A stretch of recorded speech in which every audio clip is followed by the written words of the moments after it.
እኛ በጣም ደፋሮች እኮ ነን። ደፋር ስትሆን በነገራችን ላይ ወይም ጀግና ስትሆን በጣም ጥንቃቄ ያስፈልጋል። እግዚአብሔር ጀግና ሲያረግህ፣ እግዚአብሔር ደፋር ሲያደርግህ ሰይፉን ስለቱን ሊመጣ የሚችለውን ነገር በሙሉ መቋቋም እንድትችል የሚያደርግ። ሰይጣን ደፋር ሲያረግህ ጀግና ሲያረግህ ግን ሞኝ ነው የሚያረግ። ሊያጠፋህ እንደሚችል እያወቀ ሊገልህ እንደሚችል እየተረዳ እንኳን ከእግዚአብሔር ሊያርቅ የሚሆነውን ነገር በሙሉ እንዳታስተውል አይነ ልቡናህን የሚያውር። ከእንዲህ አይነቱ ድፍረት እግዚአብሔር ይሰውረን።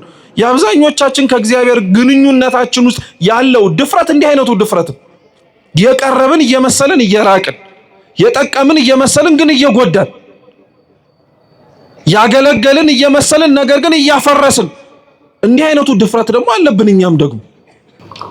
በስመ አብ ወወልድ ወመንፈስ ቅዱስ አሐዱ አምላክ አሜን።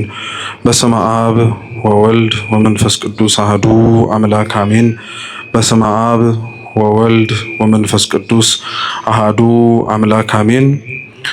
ክቡራን አበው አይንተ እግዚአብሔር ካህናት፣ አባቶቻችን መነኮሳት፣ ሊቃውንተ ቤተ ክርስቲያን፣ መምህራነ ወንጌል በየማዕረጋችሁ፣ የሰንበት ትምህርት ቤት መዘምራን እንዲሁም በዕለቱ በዝማሬ የምታገለግሉን መዘምራን፣ በዚች ቅጥር ቤተ ክርስቲያን ከሩቅም ከቅርብም የተገኛችሁ የልዑል እግዚአብሔር ቤተሰቦች፣ በወደደን ባከበረን በአምላካችን ፍጹም ሰላም እንደምን አመሻችሁ? እንደምን ዋላችሁ? እንደምን እስከዚህ ሰዓት ደረሳችሁ?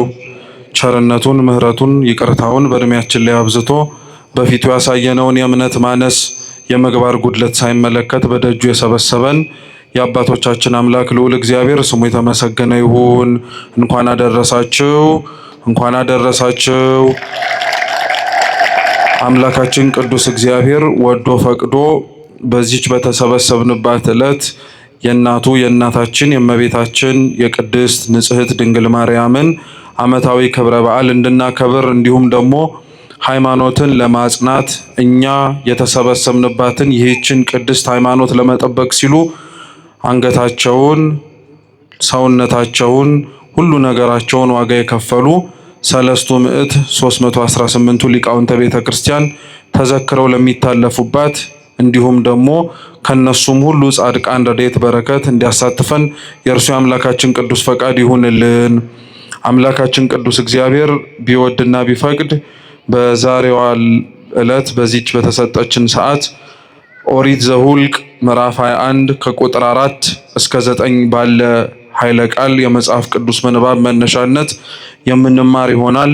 አምላካችን ቅዱስ እግዚአብሔር በጉባኤያችን መሃል ተገኝቶ የራቀውን አቅርቦ የረቀቀውን አጉልቶ ምስጢርን ገልጦ እንዲያስተምረን የእርሱ ቅዱስ ፈቃድ ይሁንልን። ከምንም በላይ የምንሰማ ብቻ ሳይሆን ሰምተን በሕይወት ለመኖር አምላካችን ቅዱስ እግዚአብሔር ይርዳን። ኦሪት ዘኍልቍ ምዕራፍ 4 ጀምሮ ያለው የመጽሐፍ ቅዱስ ቃል እንዲህ ይላል። ከሆርም ተራራ ከኤዶምያስም ምድር ርቀው ሊዞሩ በኤርትራ ባህር መንገድ ተጓዙ። የሕዝቡም ሰውነት ከመንገዱ የተነሳ ደከመ። ሕዝቡም በእግዚአብሔርና በሙሴ ላይ በምድረ በዳ እንሞት ዘንድ ከግብፅ ለምን አወጣችሁን? እንጀራ የለም፣ ውሃ የለም፣ ሰውነታችንም ይህን ቀላል እንጀራ ተጸየፈ ብለው ተናገሩ። እግዚአብሔርም በሕዝቡ ላይ እባቦችን ሰደደ፣ ሕዝቡንም ነደፉ። ከእስራኤልም ብዙ ሰዎች ሞቱ።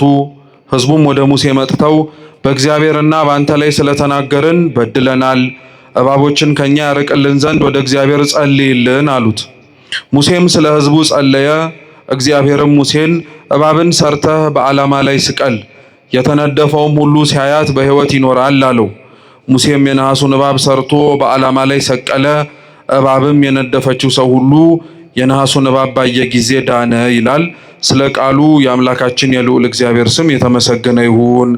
አምላካችን ቅዱስ እግዚአብሔር ቢወድ ቢፈቅድ በዚህ ክፍለ ምንባብ መነሻነት የምንማማር ይሆናል። እኛ ለትምህርታችን መነሻ ርዕስ የሚሆነን ቁጥር 8 ላይ በሕይወት ይኖራል በሚለው ቃል እንማራለን። እስኪ በሕይወት ይኖራል በሉ። እስኪ ድገሙት። አሁንም በምን ይኖራል? በዚህ ርዕስ እንማራለን። አምላካችን እንዲያስተምረን የእርሱ ቅዱስ ፈቃድ ይሁንልን። ወርሃ መስከረም እንግዲህ ብዙ ክብረ በዓላት ያሉት ወቅት ነው። ገና ሰሙነ ክረምትን አልጨረስንም። እንደምታውቁት በቤተ ክርስቲያናችን አስተምህሮ ሰሙነ ክረምት ወይንም ደግሞ ክረምት ገብቶ የሚወጣበት ወቅት ከሰኔ 26 እስከ መስከረም 26 ያለው ወቅት ነው። ስለዚህ አሁንም ዝናብ ቢዘንብ አሁንም ከደመና የሚወርድ ነጠብጣብ ብናይ እንዴት በጋ ገብቶ ዝናብ ይዘንባል አንልም። ምክንያቱም ገና ክረምትም አልወጣም፣ መስከረም 26 ነው የሚወጣው። በዚህ ግን በወርሃ መስከረም ላይ ከክረምቱ አለመውጣት ጋር አብረው ተያይዘው ከዛም በተጨማሪም ደግሞ የምናከብራቸው በዓላት አሉ። እንደምታውቁት መስከረም 1 ርዕሰ አውደ ዓመት ብለን የቅዱስ ዮሐንስ መጥምቀ መለኮትን ዓመታዊ ክብረ በዓል አክብረናል። መስከረም 2ንም ጨምሮ ዮሐንስ መጥምቅ ከብሉይ ኪዳን ወደ ሐዲስ ኪዳን የመሸጋገሪያ ድልድይ ሆኖ ያገለገለ የመጨረሻው የብሉይ ኪዳን ነቢይ የመጀመሪያው የሐዲስ ኪዳን ሐዋርያ ቅዱስ ዮሐንስ መጥምቅ ነው። ከነቢያት ሁሉ መጨረሻ ሆኖ ስለሚመጣው ስለ ጌታችን ስለ ኢየሱስ ክርስቶስ የተናገረ ከሐዋርያት ሁሉ ደግሞ መጀመሪያ ቀድሞ የእግዚአብሔር በግ የዓለሙን ሁሉ ኃጢአት የሚያስተሰርየው እርሱ ነው ብሎ መስክሮ ስብከትን የጀመረ ዮሐንስ መጥምቅ ነው።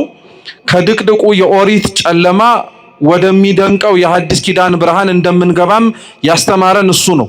በዛ መነሻነት የኛ የቤተ ክርስቲያናችን ሊቃውንት ክረምቱ ጭጋግ የሆነው ደመና የሆነው ዝናባማ የሆነውና እንዲሁ ደግሞ በጥቅሉ አሮጌው የሆነው ዘመን አልፎ አዲሱ ዘመን ሲተካ አሮጌ ለነበረው ለብሉይ ኪዳን ዘመን ማለፍ አዲስ ለሆነው ለሐዲስ ኪዳን መምጣት ሰባኪው እርሱ ስለሆነ የዮሐንስን መጥምቅ በዓል በመስከረም 1 እና መስከረም 2 እንድናከብረው ይደረጋል። ከዛ በኋላ ከመስከረም 1 ጀምሮ እስከ 7 እስከ 8 ደግሞ ዮሐንስ መጥምቅ ብቻ ሳይሆን ቤተሰቡም ጭምር ይታሰባል። ካህኑ ዘካርያስና ቅድስት ኤልሳቤጥ ማለት ነው። ከመስከረም 8 በኋላ ያሉት ወቅታቶች በዋነኝነት የምናከብራቸው ክብረ በዓላት 2 ናቸው። አንደኛው መስቀል ነው። ምን አልኳችሁ?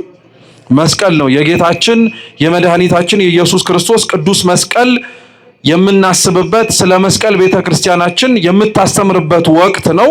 ከዛ በተጨማሪ ደግሞ የእመቤታችን የቅድስት ንጽሕት ድንግል ማርያምም ክብረ በዓል በዚሁ በተሰበሰብንበት በመስከረም 21ም ጭምር ታስቦ ይውላል። እንግዲህ መጽሐፍ ቅዱሳችን ነገሮች ሁሉ አስቀድመው ከመሆናቸው በፊት ነገሮች ሁሉ ከመፈጸማቸው በፊት ተጽፎ የምናገኝበት የትንቢት መጽሐፍ ነው። መጽሐፍ ቅዱስ ከብዙ መገለጫዎቹ መካከል አንዱ ራሱ የትንቢት መጽሐፍ መሆኑ ነው። ትንቢት እንደምታውቁት ነገሮች ከመሆናቸው በፊት አስቀድሞ መናገር፣ ነገሮች ከመፈጸማቸው በፊት ይፈጸማሉ ብሎ ማወጅ ነው። መጽሐፍ ቅዱስ ከሚታወቅበት ጠባያቶቹ መካከል ደግሞ አንዱ የትንቢት መጽሐፍ ነው። ነገሮች ከመሆናቸው በፊት አስቀድሞ ይሆናሉ ተብሎ ይነገራል። ይሄ ለብሉይ ኪዳን ብቻ የሚነገር በነገራችን ላይ አይደለም። ብሉይ ኪዳን በጥቅሉ እንደ መጽሐፍ ቅዱስነት ክፍሉ የትንቢት መጽሐፍ ነው። ወደፊት ስለሚፈጸመው በሐዲስ ኪዳን አምላካችን ኢየሱስ ክርስቶስ ስለሚያደርጋቸው የድህነት ስራዎች በሙሉ አስቀድሞ የተነገሩ የትንቢት ቃላትን የምናገኘው በብሉይ ኪዳን ነው። ሐዲስ ኪዳንም ግን የትንቢት መጽሐፍ ነው። ሐዲስ ኪዳን ላይ 2 አይነት ትንቢቶች እናገኛለን። አንደኛው ጌታችን መድኃኒታችን ኢየሱስ ክርስቶስ የተናገራቸው ትንቢቶች አሉ። ራሱ አምላካችን ኢየሱስ ክርስቶስ በምድር ላይ ሲመላለስ ያስተማራቸው። ሁለተኛው ትንቢቶች ደግሞ ከክርስቶስ ዕርገት በኋላ ጌታችን የተናገራቸውን ያጸኑ አምላካችን ያስተማራቸውን ትምህርቶች በዝርዝርና በስፋት በጥልቀት ደግሞ ተጽፈው የምናገኛቸው ደግሞ ትንቢቶች አሉ እና በመጽሐፍ ቅዱሳችን ታዲያ በትንቢት መነጽር ተጽፈው ከምናገኛቸው የመጽሐፍ ቅዱስ ክፍለ ምንባባትና ታሪኮች መካከል እኛ ያነሳነው ኦሪት ዘኍልቍ ላይ ተጽፎ የምናገኘው የመጀመሪያው ነው። ኦሪት የሚለው የመጽሐፍ ቅዱስ ቃል አቻ ትርጉሙ ብርሃን ማለት ነው። ኦሪት ማለት ምን ማለት ነው? ብርሃን ማለት ነው። ኦሪት በሚል መጠሪያ ደግሞ ተጽፈው የምናገኛቸው 5 መጽሐፍት አሉ። እኒህን መጽሐፍት ቤተክርስቲያናችን ሊቀ ነቢያት ሙሴ እንደጻፋቸው ታስተምረናለች። የመጀመሪያው መጽሐፍ ኦሪት ዘፍጥረት ነው። ዘፍጥረት ዘልደት ተመሳሳይ የሆነ ትርጉም ነው ያለው። አምላካችን ልዑል እግዚአብሔር ፍጥረታትን ካለመኖር ወደ መኖር እንዴት እንዳመጣቸው የሁሉ አስገኚ እርሱ እንደሆነ ለማጠየቅ በዋነኝነት የተጻፈ መጽሐፍ ነው። ምንም እንኳን ኦሪት ዘፍጥረት ስለ ስነ ፍጥረት ያውራ እንጂ ስለ ስነ ፍጥረት ብቻ ግን አይናገርም። በተለይ ደግሞ ከምዕራፍ 3 በኋላ በነገራችን ላይ ኦሪት ዘፍጥረት ስለ ሰው ልጅ ታሪክ ነው የሚያወራው። ሰው እየበዛ እየተባዛ ያለውን ታሪክ ነው የሚያወራው። በዋነኝነት ደግሞ አርእስተ አበው ስለሚባሉት ስለ አብርሃም፣ ስለ ይስሐቅ፣ ስለ ያዕቆብ ኦሪት ዘፍጥረት ይናገራል። ሁለተኛው መጽሐፍ ኦሪት ዘጸአት ነው። እስኪ ኦሪት ዘጸአት በሉ። ኦሪት ዘጸአት ስለ መውጣት ነው የሚያወራው። ወደ ምድረ ግብጽ ወርደው ባሪያ ስለነበሩት ስለ እስራኤላውያን እንዴት እግዚአብሔር አምላክ በግሩም በሆነ በተአምራቱ ነቅሎ ከግብጽ ባርነት ነፃ እንዴት እንዳወጣቸው ተጽፎ የምናገኝበት መጽሐፍ ነው። ሶስተኛው ሙሴ እንደጻፈው የምናምነው መጽሐፍ ቅዱስ ደግሞ ኦሪት ዘሌዋውያን ነው።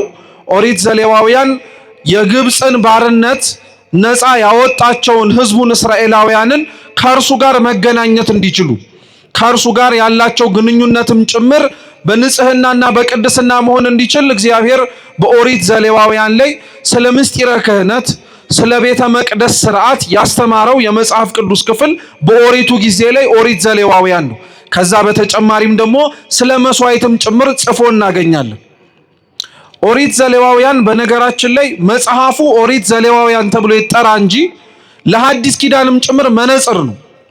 በጥቅሉ እንዳልኳችሁ የብሉይ ኪዳን መጽሐፍት መዳረሻቸው ሐዲስ ኪዳን ስለሆነ በእያንዳንዱ መጽሐፍ ውስጥ ተጽፎና ተቀምጦ የምናገኘው ነገር ከመጀመሪያ ከምናነበው ምክንያተ ጽሕፈት ወይንም ደግሞ ታሪክ ባለፈ ውስጡ ምስጢር አለው።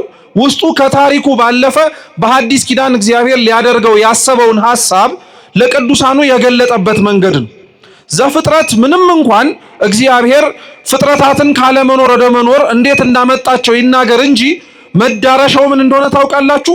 እግዚአብሔር የፈጠራቸው ፍጥረታት በኃጢአት ከሞቱ በኋላ እንዴት ደግሞ መልሶ እንደ አዲስ እንደሚፈጥራቸው ልክ ቅዱስ ጳውሎስ በሮሜ መልእክቱ በክርስቶስ ኢየሱስ እንደ አዲስ ተፈጠርን ብሎ እንደሚናገረው እርሱ የመጀመሪያው ፈጣሪ ፍጥረታትን ካለመኖር ወደ መኖር እንዳመጣው ይሄው ፈጣሪ ደግሞ እኛ የተፈጠሩትን ፍጥረታት ከመኖር ወደ አለመኖር በኃጢአታችን ቀይረናቸው ነበር። ጥፋታችን እኛን ብቻ ሳይሆን ዙሪያችን ላይ ያሉትንም ስነ ፍጥረታትንም ጭምር እንዲጎዱና እንዲጎሰቁሉ አድርጓቸው ነበር። ስለዚህ እሱ ፈጥሮ እኛ የገደልነውን እርሱ መልሶ ፈጥሮ እንዴት አዲስ እንደሚያደርጋቸው ኦሪት ዘፍጥረት አምላክ ሰው ከመሆኑ በፊት የተጻፈ የትንቢት መጽሐፍ ነው። ኦሪት ዘጸአትም ተመሳሳይ ነው።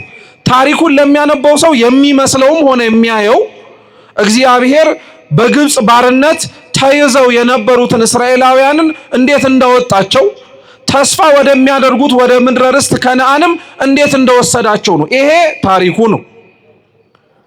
በውስጡ ያለው ግን ኦሪት ዘጸአት ሊሰብከው የፈለገው ትምህርት ግን ምንድነው? በግብጽ በተባለ በሲኦል አሽክላ በሲኦል ሰንሰለት ታስረን የነበርን እስራኤል ዘስጋ ለተባሉት እኛ እስራኤል ዘነፍስ ምሳሌያቸው ነው። ስለዚህ በግብጽ ውስጥ በሲኦል እስራኤል በተባሉ እኛ ታስረን የነበርነውን እግዚአብሔር ሙሴ እርሱ እንዴት እንዳወጣን እንዴት ነፃ አላቆ ከነዓን ወደ ተባለች ወደ መንግስተ ሰማያት መርቶ እንዴት እንዳስገባን ታሪክ ነው። ለዛ ነው በነገራችን ላይ ራሱ ጌታችን ኢየሱስ ክርስቶስ በምድር ላይ ተመላልሶ በሚያስተምርበት ጊዜ ላይ የኦሪት መጽሐፍትን እየጠቀሰ ያስተምር ነበር። ራሱ ማለት ነው አምላካችን እንዲህ በኦሪቱ ተብሎ እንደተጻፈው በሐዲስ ኪዳንም ይሄ ሊሆን ግድ ነው እያለ ይናገር ነበር። እና አንዱ እንደዛ አድርጎ ካስተማረባቸው መካከል የእስራኤልን ከግብጽ መውጣት ነው። የእስራኤል ከግብጽ መውጣት የባርነት ነፃ የመውጣት ታሪክ ብቻ አይደለም። ለኛ ከሲኦል ባርነትና ከሲኦል አገዛዝ ሙሴ የተባለ ክርስቶስ ነፃ አውጪያችን እንዴት እንዳወጣን የሚያጠይቅ የሚናገር ታሪክ ነው። ኦሪት ዘሌዋውያንም ተመሳሳይ ነው። ኦሪት ዘሌዋውያን ለሚያየው የኦሪቱ ቤተ መቅደስ፣ የኦሪቱ መስዋዕት፣ የኦሪቱ መሰዊያ እንዴት እንደሆነ የሚመለከትበት ነው። ፍጻሜው ግን ምን መሰላችሁ? እኛ ከእግዚአብሔር ጋር የምንገናኝባቸውን 3 መስመሮችን ማሳየት ነው። እነዚህም 3 ሰው ከእግዚአብሔር ጋር የሚገናኝባቸው እግዚአብሔርም ከሰው ጋር የሚገናኝባቸው መስመሮች ክህነት፣ መስዋዕት፣ መሰዊያ ናቸው። እስኪ ክህነት በሉ፣ መስዋዕት፣ መሰዊያ። እነዚህ 3ቱ ክርስቲያኖች እኛ ከእግዚአብሔር ጋር የምንገናኝበት መስመሮች፣ መንገዶች ናቸው። እግዚአብሔርም መልሶ ከኛ ጋር የሚገናኝበትም መንገዶች ናቸው። እነዚህ ሶስቱ በኦሪት ዘሌዋውያን እግዚአብሔር ለሕዝቡ ያስፈልጋል ብሎ መስጠቱ፣ በሐዲስ ኪዳንም አምላካችን ኢየሱስ ክርስቶስ ክህነትን ለሐዋርያት፣ መስዋዕትን ቅዱስ ሥጋውን ክቡር ደሙን ለደቀ መዛሙርቱ ለሐዋርያት፣ መሠዊያ የተባለውንም ታቦትም ጭምር እንደሚሰጥና እንደሚያጸና ማጠየቂያ ናቸው። ከኦሪት ዘሌዋውያን በኋላ ያለው መጽሐፍ ደግሞ ሙሴ እንደጻፈው አምነን የምንቀበለው ኦሪት ዘሁልቅ ነው። የመቆጠር መጽሐፍ ከግብጽ ሲወጡ እንደተቆጠሩ ከነዓንም ሲገቡ የተቆጠሩበትን መጽሐፍ ኦሪት ዘሁልቅ ነው። የመጨረሻው ኦሪት ዘዳግም ነው።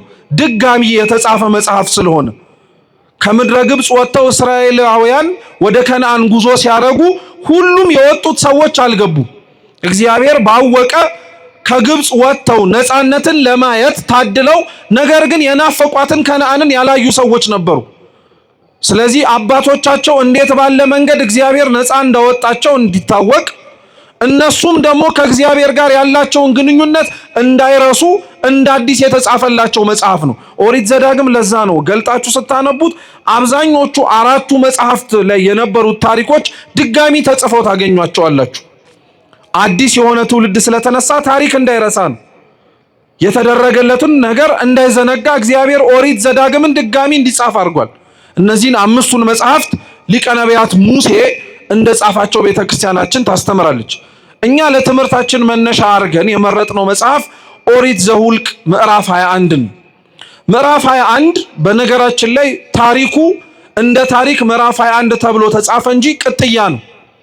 አብሮ ተያያዥ ታሪኮች ናቸው። በተለይ ከምዕራፍ 16 ጀምሮ ያለው ታሪክ ተያያዥነት ያለው ታሪክ ነው። ምዕራፍ 16 ላይ እስራኤላውያን ገና ወደ ከነዓን ሳይገቡ በሰፈሩባቸው ቦታዎች ላይ አሳፍ፣ ቆሬ፣ ዳታን፣ አቤሮን የሚባሉ አራት ሰዎች ተነስተው በሙሴና በአሮን ላይ እንዳመፁ ተጽፎ ታሪክ እናገኛለን። እና የዛ ታሪክ ቅጥያዎች ናቸው እነዚህ አሁን የምናነባቸው ነገሮች በሙሉ። ዳታን፣ አቤሮን፣ አሳፍና ቆሬ ያጠፉት ጥፋት ምን መሰላችሁ? እነዚህ አራት ግለሰቦች ከእስራኤላውያን ቤት ተብለው ከሚጠሩት ከሮቤልና ከሌዊ ነገድ ተመርጠው የወጡ ናቸው። ጥያቄያቸው የነበረው ባጭሩ ምንድነው? ሙሴ እስራኤላውያንን ከግብጽ ባርነት አውጥቶ እዚህ አድርሷቸዋል። ስለዚህ ከዚህ በኋላ ወደ ከነዓን የመጓዙን የመምራቱን ኃላፊነት ደግሞ ከሙሴ መውረድና ሌላው ሰው መቀበል አለበት፣ ፍትሃዊ እንዲሆን ለማለት ነው። እየሰማችሁ ነው? ፍትሃዊ እንዲሆን ማለት ሙሴ ብቻ ለምን ይመራል? ሙሴ ብቻ ለምን ኃላፊነት ወስዶ ከዚህ እስከዛ ድረስ ያለውን ጉዞ ይወስዳል? እኛም የድርሻችንን መወጣት አለብን የሚል ነው። ስንሰማው ጤናማ ይመስላል። በነገራችን ላይ እናግዝ የሚል ይመስላል አይደል? ግን ጥያቄው በውስጥ ታዋቂነት የነበረው ምንድነው? እኛ ከሙሴ በምን እናንሳለን? እኛ ከሙሴ በምን እናንሳለን? ሙሴ ማን ስለሆነ ነው አውጪም አስገቢም የሚሆነው? ስለዚህ ህዝቡን ስለሆነ የሚመራው ህዝቡ ተሰብስቦ ድምጽ በመስጠት በእኛ ቋንቋ ዴሞክራሲያዊ በምንለው መንገድ ማለት ነው ድምጽ በመስጠት ሙሴን እኛ እንድንተካው አሮንንም ጭምር እኛ እንድንተካው ያስፈልጋል አሉና ይሄን ጥያቄያቸውን ለሙሴ ይዘው ሲቀርቡ ሙሴ በተቻለው አቅም መልስ ለመስጠት ሞክሯል። መልስ ለመስጠት ብቻም አይደለም ተንበርክኮም ለምኗቸዋል። እኔ ህዝቡን እንድመራ ፈቅጄ ወድጄ እያደረኩት ያለሁት ነገር እንዳይመስላችሁ፣ እግዚአብሔር ስለመረጠኝ ነው እያደረኩኝ ያለሁት። በራሴ ፈቃድ እኔ ነፃ አውጪ ነኝ፣ እኔ ሁሉን ነገር ማድረግ የምችል ሰው ነኝ ብዬ አይደለም። እግዚአብሔር ግን ከምጠብቅበት ከበግረኝነቴ ጠርቶ ለዚህ ዓላማ መርጫለሁ ስላለኝ ነው። ምን አለ ሙሴና እግዚአብሔር ህዝቡን ምራ አልመራም ሲባባል የነበረውን ግብ ቢያዩ ኖሮ እነዚህ ሰዎች እንዲህ ብለው አይናገሩም ነበር። በጣም ነው የሚገርማችሁ። ሙሴ ህዝቡን ላለመምራት ያላረገው ጥረት የለም። እግዚአብሔር በዛች በዕፀጳጦሱ ውስጥ ሲያነጋግረው እኮ ሙሴ ይሄንን እኛ እንምራው ብሎ የተናገረውን ህዝብ ላለመምራት ብዙ ተናግሯል። አልችልም ብሏል፣ አቅም የለኝም ብሏል፣ ኮልታፋ ነኝ ብሏል። በዚህ ሁሉ በማይችልባቸው መንገዶች ሁሉ እግዚአብሔር ግን አስችልሃለሁ እያለው እንደዚህ ከተባባሉ በኋላ ነው አላምን ሲለው አንዴ እጅህን ብብት ውስጥ ከተትና ለምጻም ሆኖ ሲወጣ እያሳየው መልሰ ከተተው እያለ ያነጻለት በእጅህ ያስከውን በትር ጣለው ሲለው እባብ ሲሆን ጅራቱን ያዘው አትፍራ እያለው መልሶ እንጨት ሲሆን ይሄ ሁሉ ተአምርና ይሄ ሁሉ ማሳመን እግዚአብሔር ሙሴን የሚያደርገውን ኃላፊነት እንዲወጣ ያደረገው ነው። ማንንም ስላላየ ግን ይሄንን ማንንም ስላልተመለከተ ግን አሁን እነዚህ ሰዎች ተሰብስበው ሙሴን ካላወረድን አሉት እና ሙሴ እኔ ወድጄ የለም ፈቅጄ የለም እግዚአብሔር ስለመረጠኝ ነው አለ። እነሱ ሊሰሙ አልፈለጉም። አሮንም መውረድ አለበት አለ። እንደ ሙሴ ሁሉ አሮንም የተሾመው በእግዚአብሔር ፈቃድ ነው። ሙሴና አሮን በስጋ ወንድም ይሁኑ እንጂ ሙሴ አሮንን የሾመው የስጋ ወንድሙ ስለሆነ አይደለም። እግዚአብሔር ሹመው ስላለው ነው። ኮልታፋ ነኝ ሲለው አንደበት ይሁን ስላለው ነው። ክህነት ለአሮን የተሰጠው ለሙሴ ራሱ እኮ አልነበረውም። ክህነት ቤተ መቅደሱን ገብቶ የማገልገል ስልጣን አልነበረውም። ሙሴ ግን አንድም ጊዜ ላይ ስለ አሮን ገብቶ የማገልገሉን ነገር አንስቶ እኔ ለምን እንደዚህ ሆንኩኝ ብሎ አያውቅም። ድርሻውን አውቆ ነበር። ምኑን አውቆ ነበር? አዎ ክርስቲያኖች በነገራችን ላይ በቤተ መቅደስም ሆነ በማንኛውም ህይወታችን ላይ ድርሻችንን ማወቅ አለብን። ማን ምን ቦታ መሆን እንዳለበት መጠንቀቅ አለብን። ይሄንን ያለማወቃችን በጣም ብዙዎቻችንን ዋጋ አስከፍሎናል። ሰሚ የሆነው ተናጋሪ ሲሆን፣ ተናጋሪ የሆነው አድማጭ ሲሆን፣ መምራት የሚጠበቅበት ሲቀመጥብን፣ የመቀመጥ የሚጠበቅበት ተነስቼ ካልመራው ሲል ይሄ ነው ብጥብጥ የሚፈጥረው። ድርሻን አለማወቅ። ቤተ መቅደስ ውስጥ ገብቶ መገልገል የሚጠበቅበት አገልጋይ ካልሆንኩኝ ካለ ማገልገል እየተጠበቀበት ኃላፊነት እያለበት ደግሞ አይ አልፈልግም ብሎ ገሸሽ ሲል ይሄ ድርሻና ቦታን አለማወቅ እና እንደዚህ አይነቱን ነገር ነው ዳታን፣ አቤሮን፣ አሳፍና ቆሬ አመጽ ያስነሱት። ድርሻቸውን አላወቁም፣ መመራት አልፈለጉም፣ በሙሴና በአሮን መተዳደር አልፈለጉም። ስለዚህ ውረዱና እኛ ህዝቡን እንምራሉ።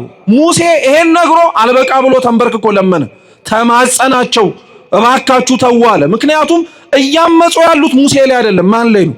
እግዚአብሔር ላይ ነው። አንዳንዴ በነገራችን ላይ እኛም ራሱ አንረዳም። ለእግዚአብሔር ተቆረቆረንና ጠበቃ ቆምንለት ብለን ሰዎችን ስንሳደብም ሆነ ክፉ ነገር ስናረግ እየተናገርነው ያለነው ግለሰቦቹን ብቻ ላይሆን ይችላል። በነገራችን ላይ ንጽህናቸውንም ሆነ ርኩሰታቸውን የሚያውቀው ማን ነው? አንዳንዶቻችን ለእግዚአብሔር ጠቀምን ብለን የምንሳደብ ስላለን ለአምላካችን አገልግሎት ቀናኢ ነን በምንልበት መንፈስ ውስጥ ሆነን የማይገባ ነገር ስናደርግ እንታያለን።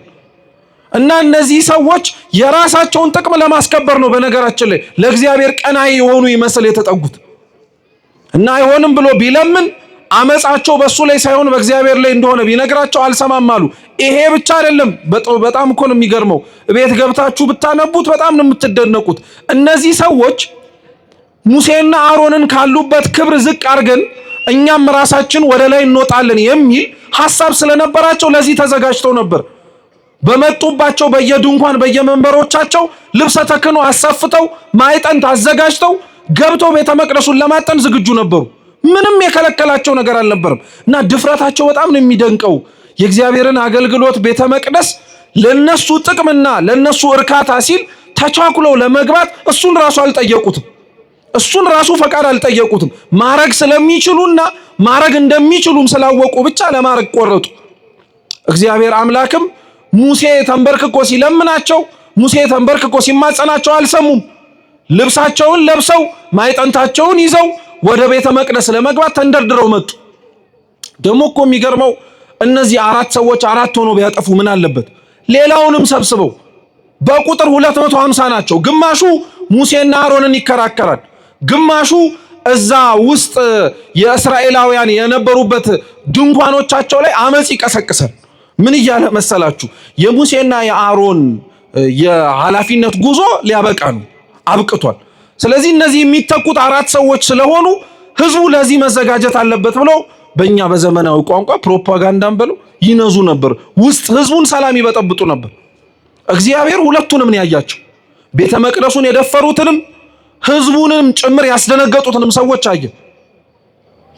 እነዚህ ሰዎች ማዕጠንታቸውን ልብሰ ተክህኗቸውን አድርገው ሲመጡ ሙሴ ለአሮንም ነገረው፣ አንተም ልብሰ ተክህኖን አድርግና አብራችሁ አጥኑ፣ እግዚአብሔር እዛን ጊዜ ላይ መቅሰፍቱን ምን እንደሚያደርግ እናያለናል።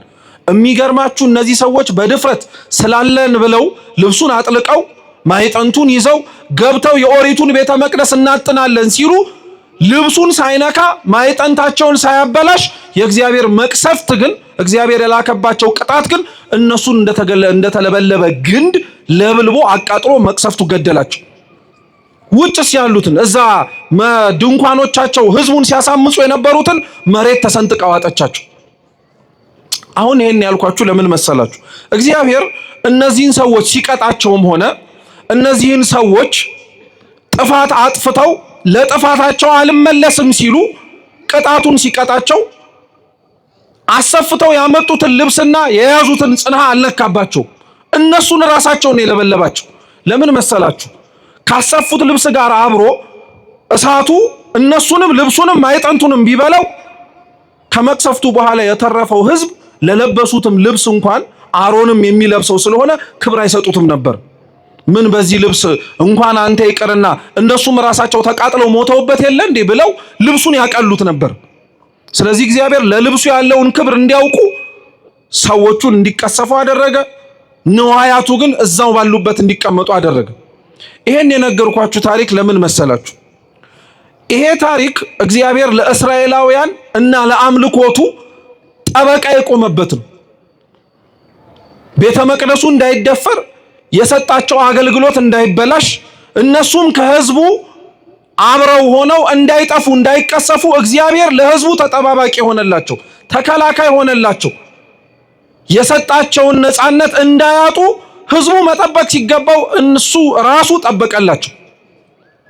አሁን ኦሪት ዘኍልቍ ምዕራፍ 21 ላይ ስትመጡ ይሄ እግዚአብሔር የጠበቀው ይሄ እግዚአብሔር ሰላምና ጤና እንዲያገኝ ያደረገው ህዝብ ነው ደግሞ መልሶ ሲያምጽ የምታገኙት። ምን አሉ? መጽሐፋችን ሲነበብ እንደሰማችሁት ከሆርም ምድር ከኤዶምያስም ምድር ወጥተው ከሆር ወደ ኤዶምያስ ሊሄዱ ማለት ነው። እግዚአብሔር አምላክ በኤርትራ ባህር እንዲዞሩ አደረጋቸው። ሆርና ኤዶምያስ በነገራችን ላይ በካርታ ብትመለከቷቸው በቀደመው ሆርና ኤዶምያስ እንዲህ ናቸው። ወጥቶ ቀጥታ እንደ መራመድ ያክል ማለት ነው በካርታው ስትመለከቱት። የኤርትራ ባህር የሚባለው ከሆርና ከኤዶምያስ በሩቀት ያለ ነው። ምን ማለት መሰላችሁ? ከአንዱ ቦታ ወደ አንዱ ቦታ ቀጥታ መሄድ ሲችሉ እግዚአብሔር ያስኬዳቸው እንዲህ አዙሮ ነው። ከአንዱ ቦታ ወደ ሌላው ቦታ እንዲሄድ ለምን አዞራቸው? ለምን ከአንዱ ቦታ ወደ ሌላው ቦታ በቀጥታ መሄድ ሲችሉ ብዙ ውስጥ ለውስጥ እንዲሄዱ ለምን ፈለገ? ያስጓዛቸውና የወሰዳቸው ቦታ የኤርትራ ባህር ነው።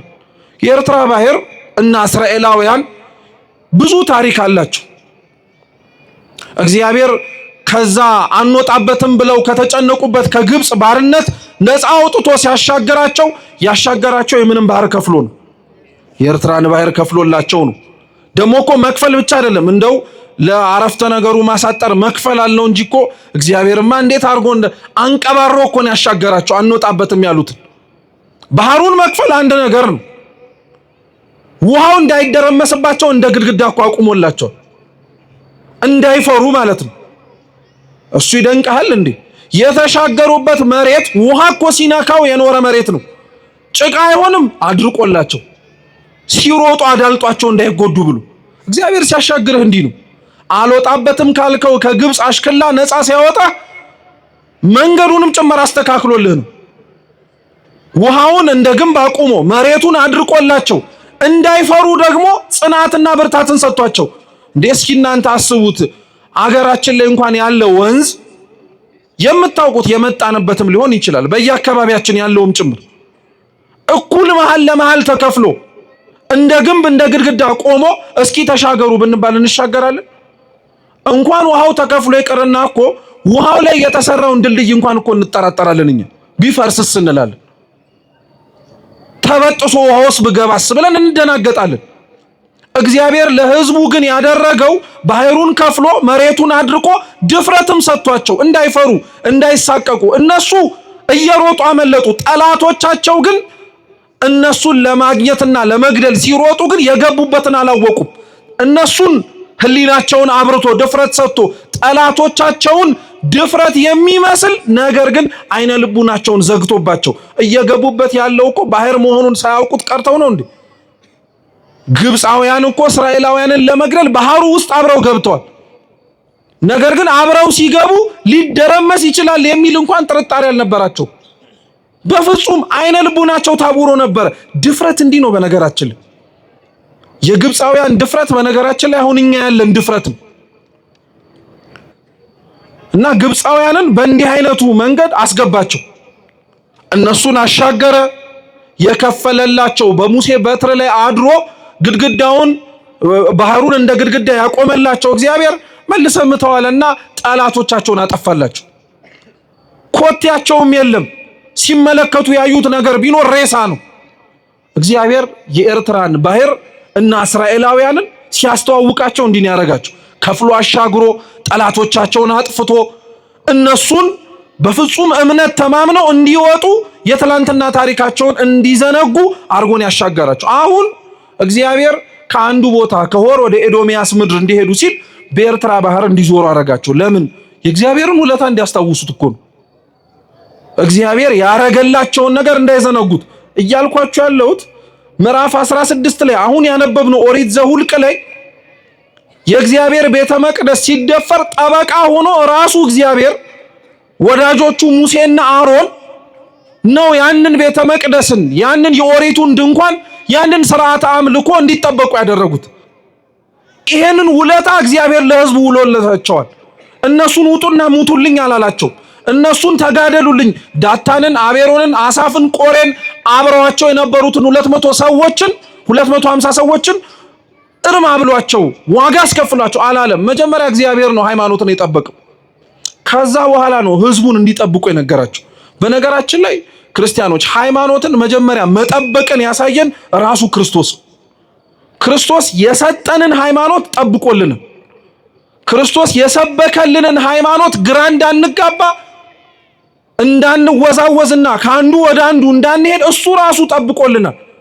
አምላካችን እኮ ወርዶ በነበረበትና በመሬት ላይ ሲዘዋወርና ሲያስተምር በነበረበት ወቅት 3 ዓመት በደንብ ትኩረት ሰጥቶ ያስተማረው በደንብ ትኩረት ሰጥቶ የሰበከው ነገር ቢኖር ሃይማኖትን በደንብ አድርጎ ግራ እንዳንጋባ እንዳንንቀጠቀጥ ከአንዱ ወደ አንዱ እንዳንሄድ በደንብ አድርጎ አስጠንቅቆን ያስተማረን። ሃይማኖትን መጠበቅ ከማን ተማራችሁ ብንባል ከክርስቶስ የተማርነው እኛ። ለእውነት መኖር ከማን ተማራችሁ ከተባልን ከክርስቶስ ነው። ሲጀመር ክርስቶስ ራሱ የሞተው ለምንድን ነው? ለእውነት እኮ ነው የሞተው። ለእውነት እኮ ነው ራሱን አሳልፎ የሰጠው። ለእውነት እኮ ነው መስቀል ላይ የተሰቀለው። ሃይማኖትን መጠበቅ ከሱ ተምረናል። ከሱ መጠበቅ የተማርነውን ሃይማኖት ነው ከዛ ሰው የሚጠብቀው። እግዚአብሔር ያልጠበቀውን አንተም አትጠብቅም። እግዚአብሔር የጠበቀውን ግን ማቃለል አትችልም።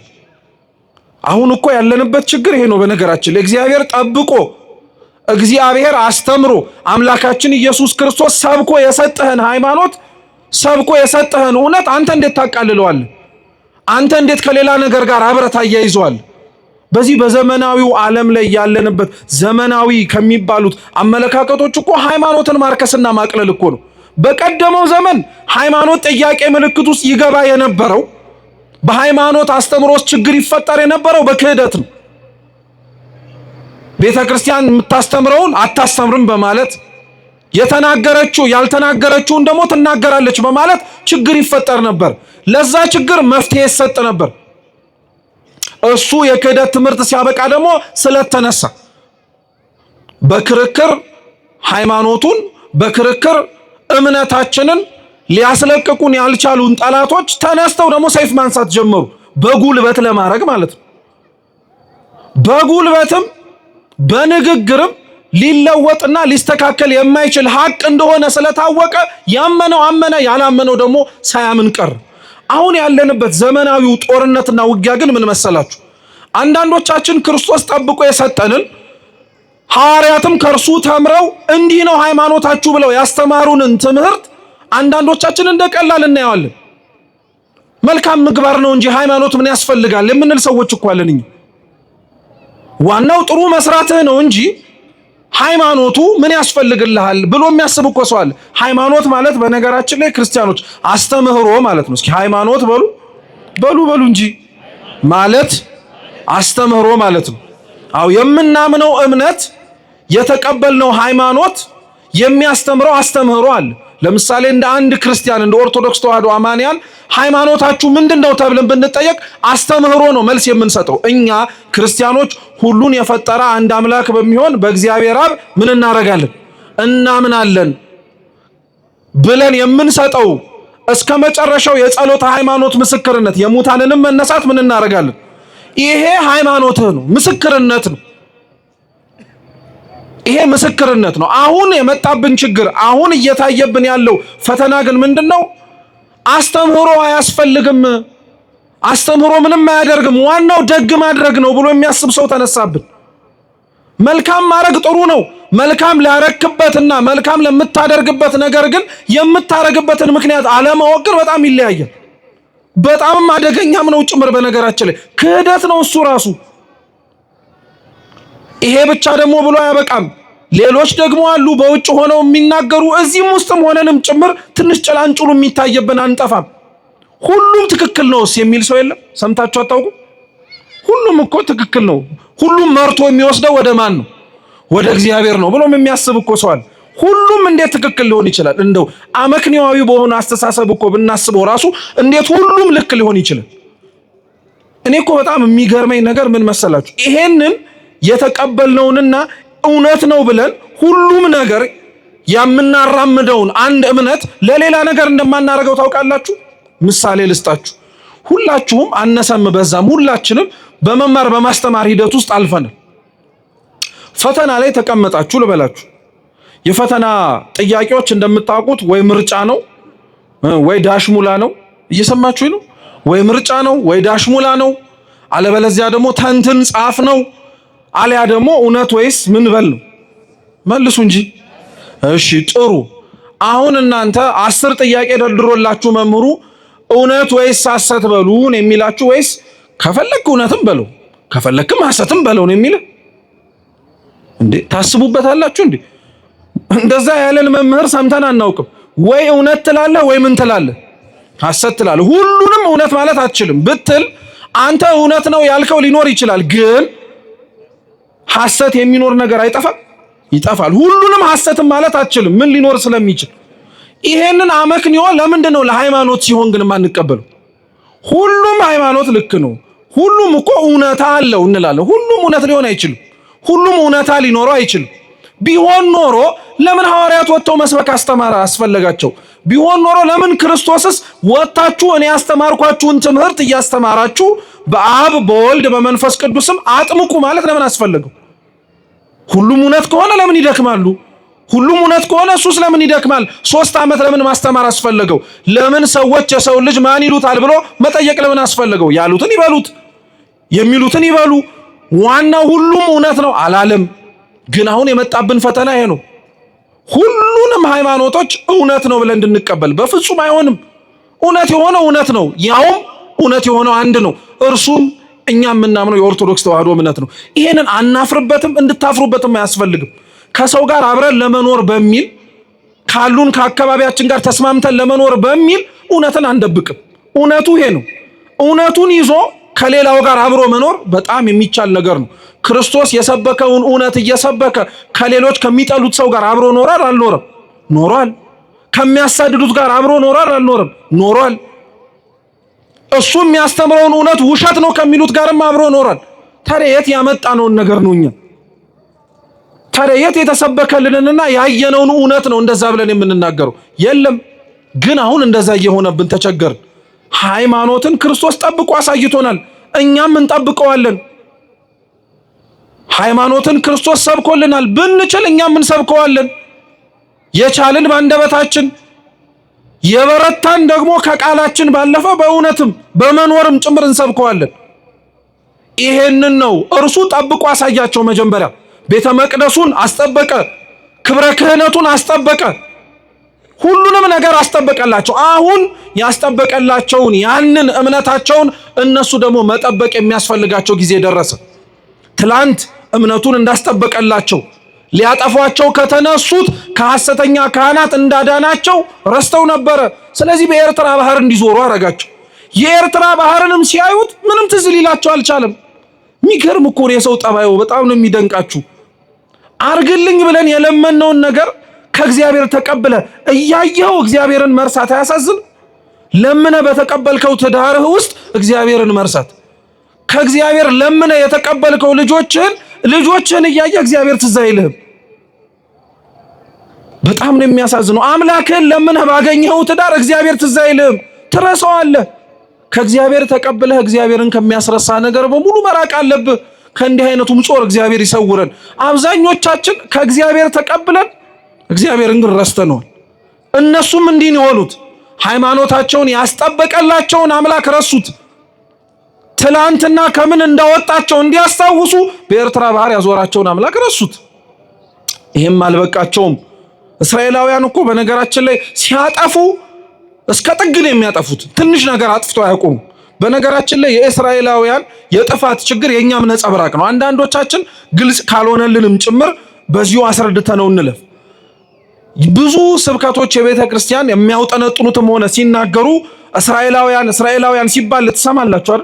እና አንዳንድ ሰው ለምንድነው እኛ ስለ እስራኤላውያን የምንሰበከው?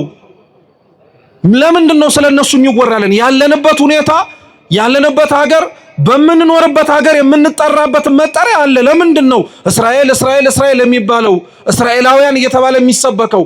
አንደኛ በነገራችን ላይ ማወቅ ያለብን መጽሐፍ ቅዱስ አምላክም ሰው ሆኖ የወረደበት ሀገር ይወርድበታልም ተብሎ የተጠበቀለት ሕዝብ ተስፋ የተነገረው እስራኤላውያን ናቸው። ያን ሀቅ መሻር አንችልም። ሁለተኛው ግን ምን መሰላችሁ? እስራኤላውያን ያለባቸው ችግር የኛ ችግር ስለሆነ ነው። በእስራኤላውያን ውስጥ የምንመለከተው መልካምም ይሁኑ ክፉም ነገሮች ከኛ ጋር ይበዛ ያንሳል እንጂ መመሳሰሉ አይቀርም። እና ለዛ ነው እስራኤላውያንን ሁሌ እያነሳን የምንማርባቸው እኛ እስራኤላውያን ስለሆንን ነው።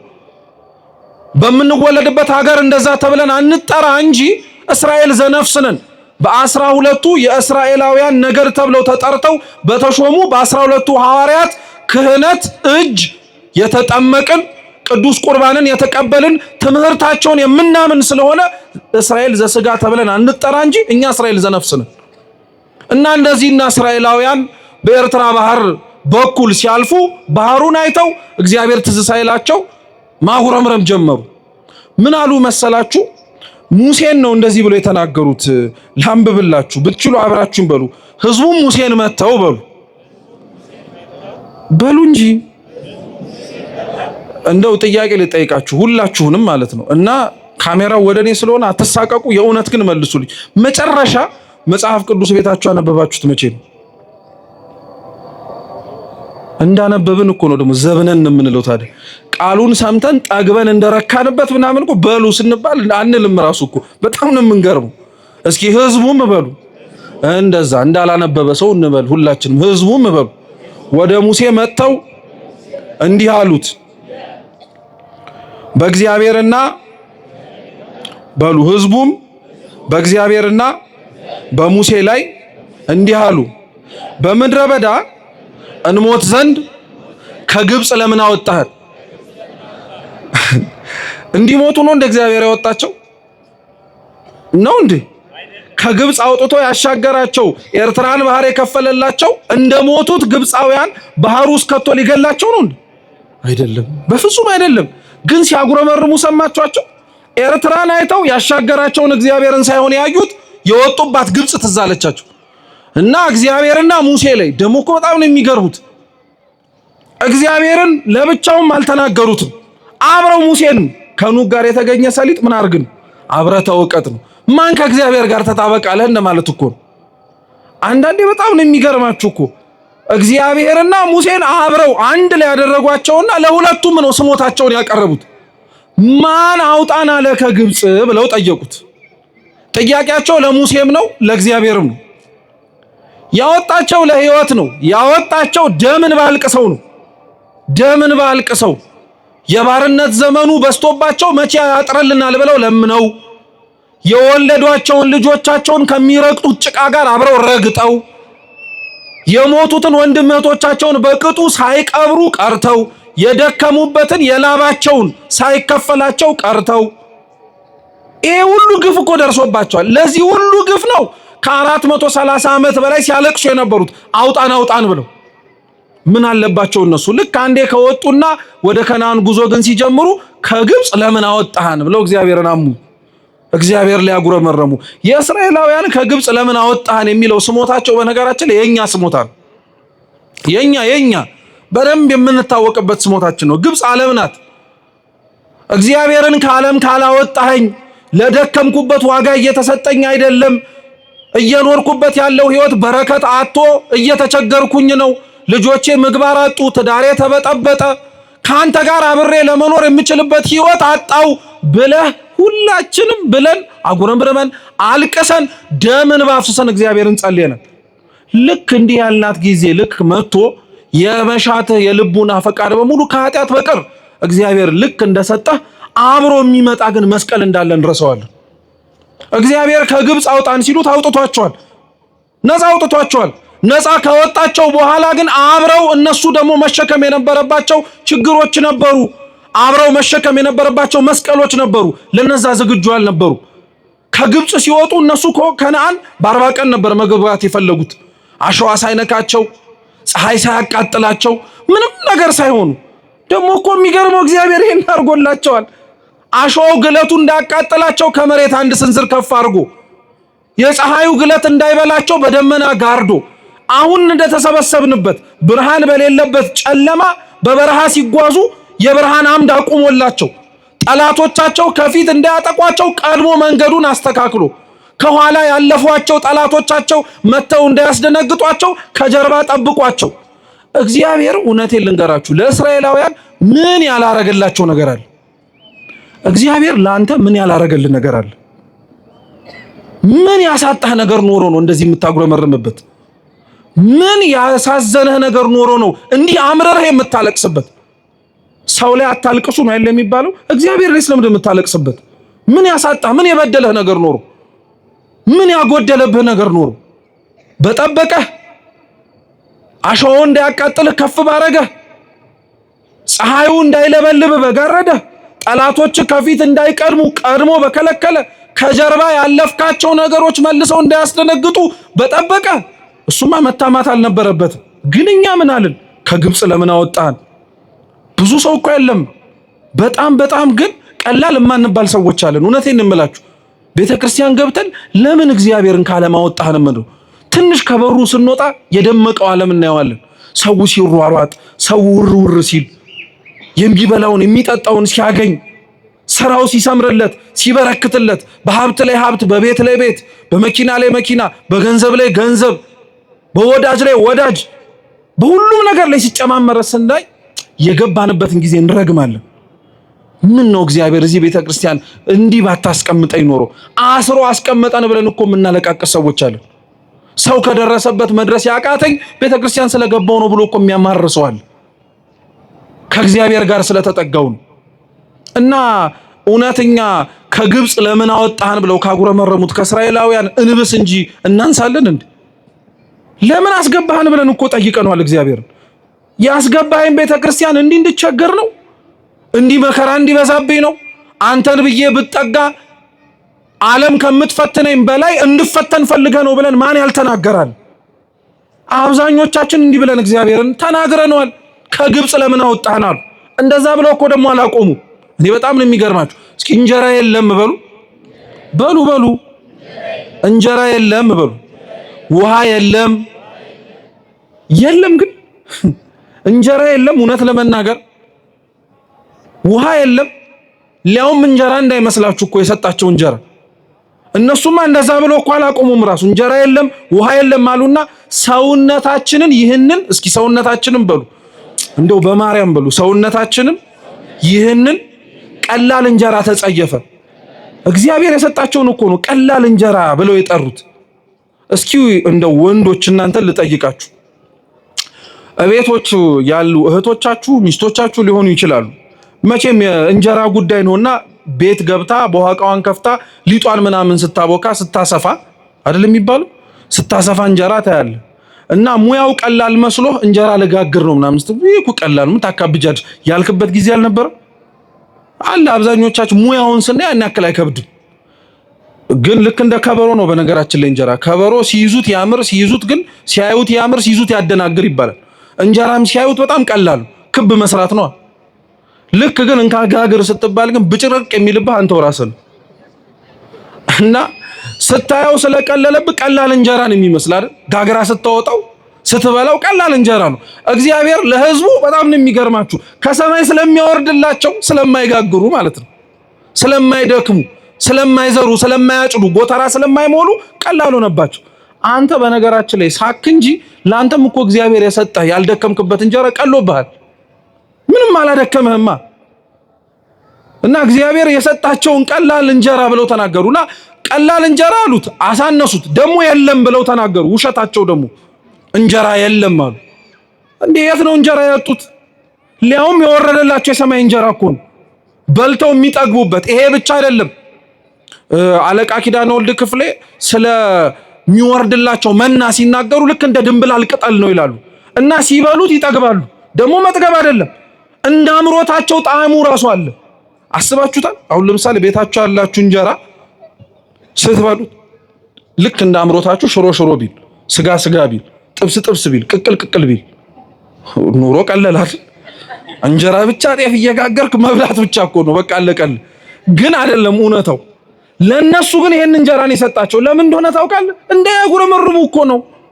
አጣን ብለው እንዳይናገሩ እኮ ነው። እግዚአብሔር ለምንም ነገር እንዳይመቹ ነው ያደረጋቸው። ውሃ የለም አሉ። ደሞ እንጀራ ብለው አላቆም። ውሃ የለም አሉ። ውሃውስ እንደው እግዚአብሔር እኮ ከአፈር ላይ እኮ ሊሰጣቸው ይችላል። ቆፈር ቆፈር አድርጋችሁ ሊፈልቅላችሁ ይችላል ብሎ መናገር ይችላል። የሰጣቸው ውሃ ግን የአለት ውሃ ነው። እስኪ የአለት ውሃ በሉ። አለት ምንድነው? ድንጋይ ማለት ነው አይደል? ከድንጋይና ከአፈር ውሃ ንጽህናው የትኛው ይበልጣል? የድንጋይ ነው አይደል? ለምንድን? በአፈር ላይ ያለው ውሃ ወደደም ጠላ ምን መደረጉ አይቀር። አይገርማችሁም? ደፈረሰ ብለው ራሱ እንዳያማርሩ እኮ ነው። የጠራ ውሃ አልሰጠንም እንዳይሉ ከአፈር ሳይሆን ከአለት ላይ ውሃ ሰጣቸው። የአለት ውሃ እየጠጡ ከሰማይ እየወረደ መና እየበሉ እንጀራ የለም ውሃ የለም አሉ። ከሰማይ እየወረደ የጌታን ስጋ እየበላ ከጎኑ የተቀዳ ደሙን እየጠጣ ቁርባን የለም ብለህ ስታወራ አታፍርም? ቤተ መቅደሱ እንደተዘጋብህ መቼ ነው የምንቆርበው እያልክ እየቻልክ ሳትከለከል እንደዛ ብለህ ስትናገር አያሸማቅቅም? ታዲያ ከኛ በላይ እንደዚህ ብሎ እግዚአብሔርን ያመው ማን አለ? እንጀራ የለም ውሃ የለም፣ ሰውነታችን ይሄንን ቀላል እንጀራ ተጸየፋለ። ይሰማል እግዚአብሔር፣ ያዳምጣል በደንብ አድርጎ።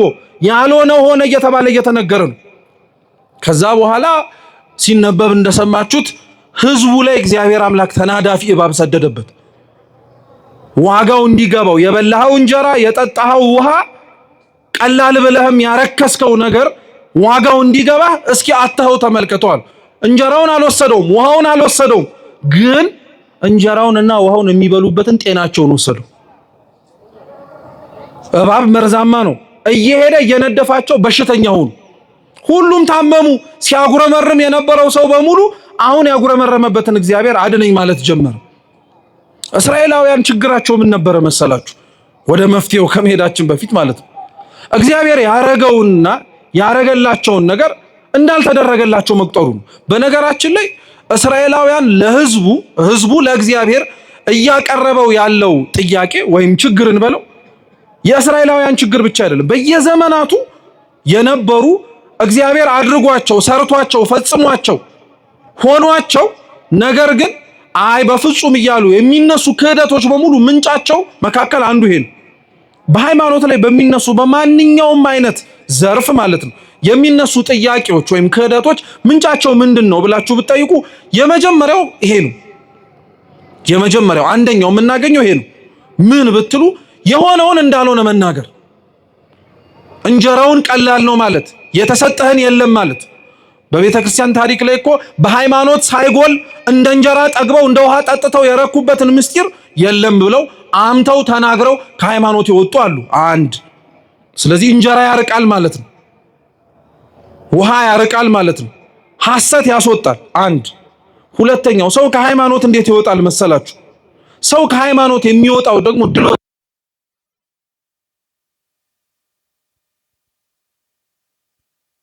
በራሱ አንደበት በነቢያቱም አንደበት ይናገራል። የምንመላለስባት መንገድ ጠባብ መንገድ ናት። ምሳሌ ልስጣችሁ። የቤተ ክርስቲያኑን ቅጥር ግቢ በር ይሄ ከጀርባችን ያለው ሰፊ ነው። ስለዚህ እንደፈለክ ትወጣለህ፣ ትገባለህ። በጣም ወፈርክ ቢባልም ይሄን ያክል በር ልትወፍር አትችልም።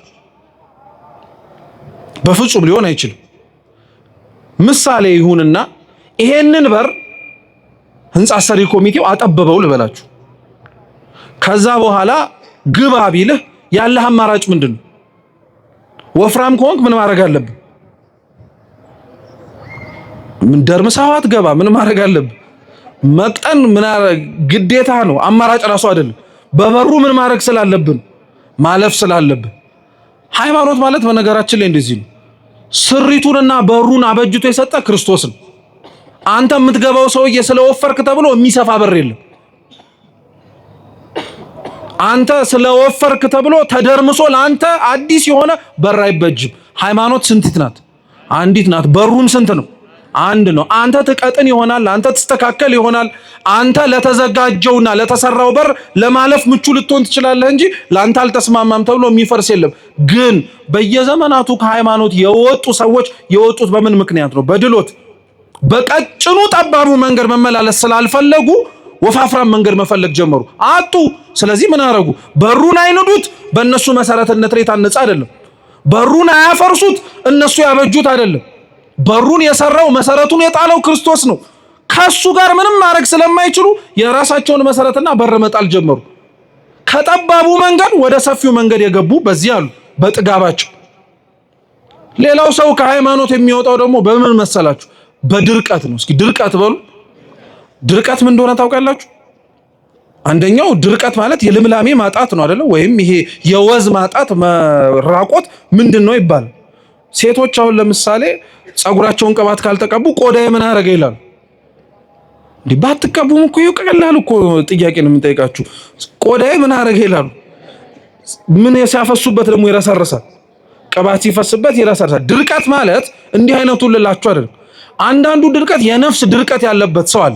ሰው ከሃይማኖት የሚወጣው የነፍሱን ልምላሜ ሊያሰጠው የሚችል ስጋውን ግን ሊያደርቀው የሚችለውን የተጋድሎ ህይወት ጠልቶ። ጌታችን ኢየሱስ ክርስቶስ በወንጌል ያለው ትዝ ይላችኋል። ሁለት አይን እያለው ሰው ወደ ገሃነመ እሳት ከሚገባ ይልቅ አንድ አይን ኖሮት ወዴት ቢገባ ይቀላላል። ጥሩ። ሁለት እጅ ኖሮት ወደ ሲኦል እሳት ከሚማገድ ይልቅ አንድ እጅ ኖሮት ወዴት ቢገባ ይሻላል። ጥሩ። ሁለት እግር ኖሮት ወደ ሲኦል ከሚገባ ይልቅ አንድ እግር ኖሮት ወዴት ቢገባ ይሻላል። ሁለት እያለ የሚጠቅስልህ አንዱ ትርጉም ስጋና ነፍስን። ስጋህም ነፍስን ሲኦል ገብተው ከሚማገዱ ስጋህን ቀጥተሃት ስጋህን የሚያስፈልጋትን መንፈሳዊ ቀኖና ሰጥተሃት ጹመ ጸልየ ሰግደ መጽውተ መንፈሳዊ ተጋድሎ ተጋድለህ ስጋህን በዚህ በምድር ላይ ብትጎዳው ይሻልሃል፣ ለስጋህ ብለህ ነፍስንም ከምትጎዳት ማለት ነው። ስለዚህ ስጋህን ጥለህ ነፍስህን ግን ብለህ የምትኖር ከሆነ ሁለቱን ሳይሆን አንዱን ይዘህ የምትኖር ከሆነ ከፍ ወዳለ ወደ እግዚአብሔር መንግስት ትገባለህ። እየሰማችሁ ነው? ሰው ከሃይማኖት የሚወጣው ይሄን አይነቱን ድርቀት አጋጥሞት ከነፍሱ ይልቅ ለስጋው አድልቶ ማለት ነው። ነፍሱን እያደረቀ ስጋውን እያደለበ። ለምሳሌ ማርቲን ሉተር የፕሮቴስታንት እምነት መስራቹ በጣም ካሳመፀው ነገሮች መካከል ይሄኛው ነገር በቃ አልተስማማውም፣ አልሆነለትም፣ በፍጹም ሊሆንለትም አልቻለም።